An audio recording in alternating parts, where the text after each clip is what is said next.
I finally found some toilet paper.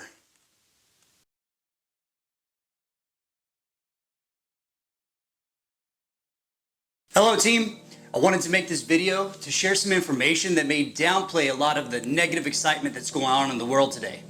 We need to stay level-headed and not trust everything that we're seeing on Facebook and Instagram. Don't panic react and sell all of your stocks, and stop buying all the toilet paper. I truly hope that with everything that's going on, that you have not lost your ability to make or create money. The decisions we make today are going to have a huge impact on your financial future. Whether we pick an amazing stock that is going to skyrocket after all this is over, or it's going to be a great lesson in preparedness. By the way, if you are not already an investor, I don't recommend jumping in now for the dreams of huge gains, because that is very rarely going to work out good, because that's going to be a decision pushed by emotion. If you are already an investor, stick with the same game plan as before. Consistency is what's going to pay off, not emotion. Right now, it's important that we don't look at how much money we have, rather how much time we have. Take all the cash you have right now. How long will it last with your current bills? Whether you have 3 to 6 months in an emergency fund right now or not, action is pivotal, not binge watching your favorite shows.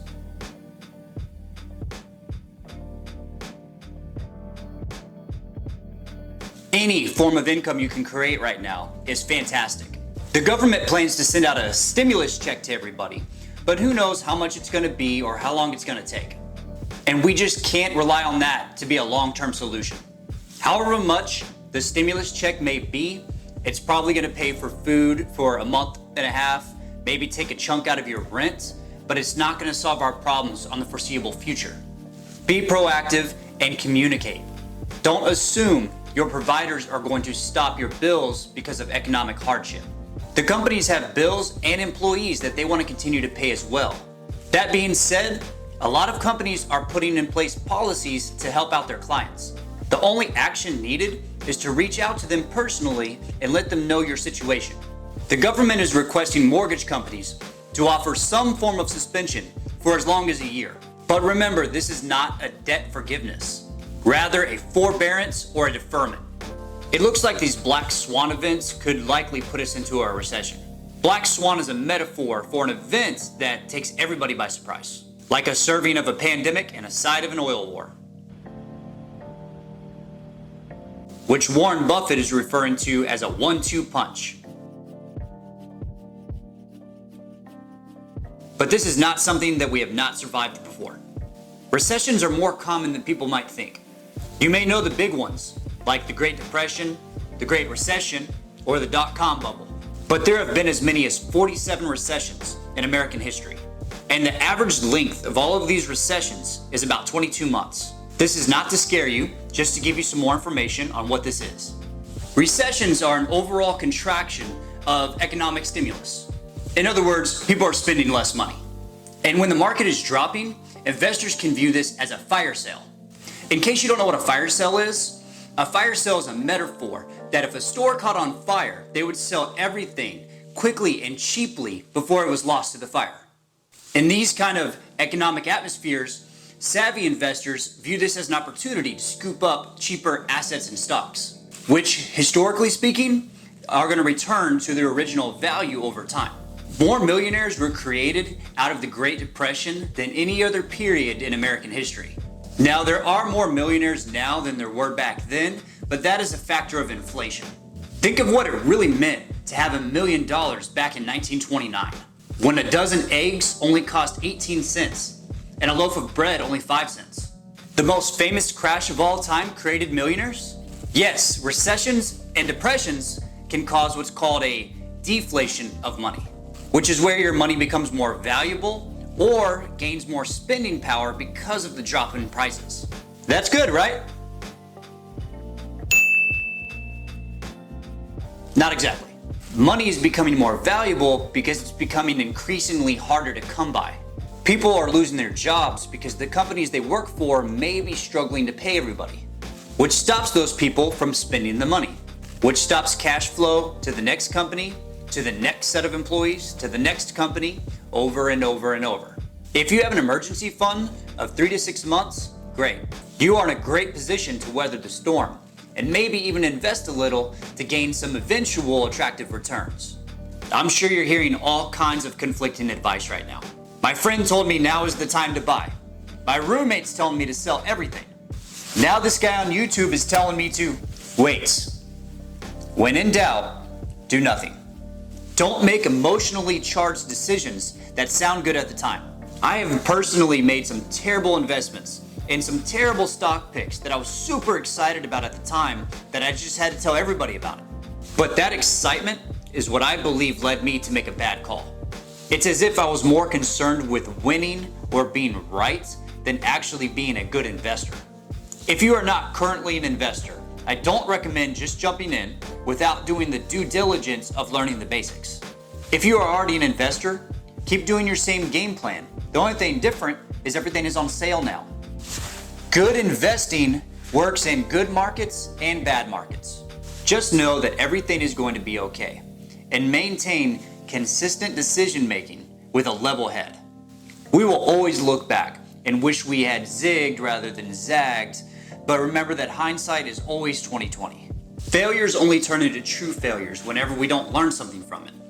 And I think a huge takeaway from this experience will be a proper allocation plan, or what percentage of your money is in different financial assets. Let's say, for example, you keep 10% of your net worth in cash, like in your bank account or CDs, 20% in bonds, 35% stocks, 35% real estate. By the way, this is not an ideal allocation, it's just to give you an example.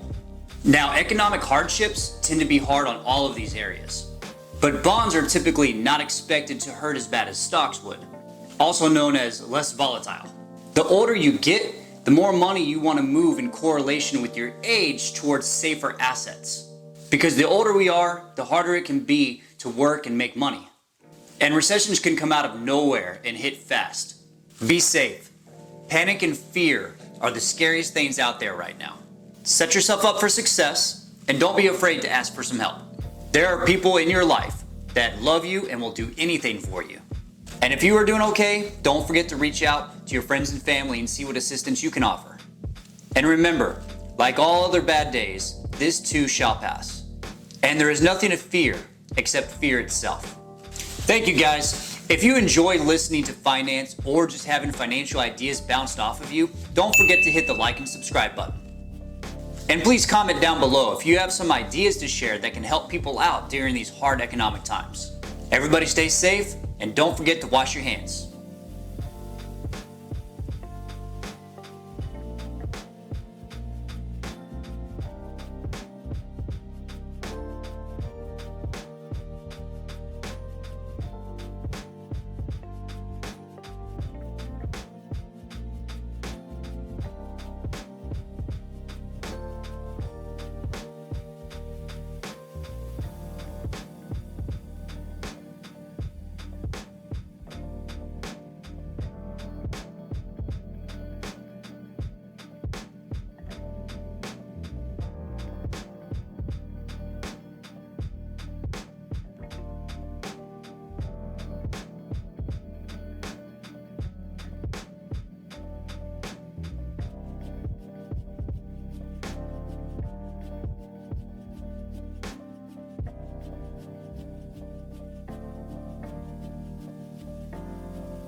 And I'll have to smell it when it's smelling.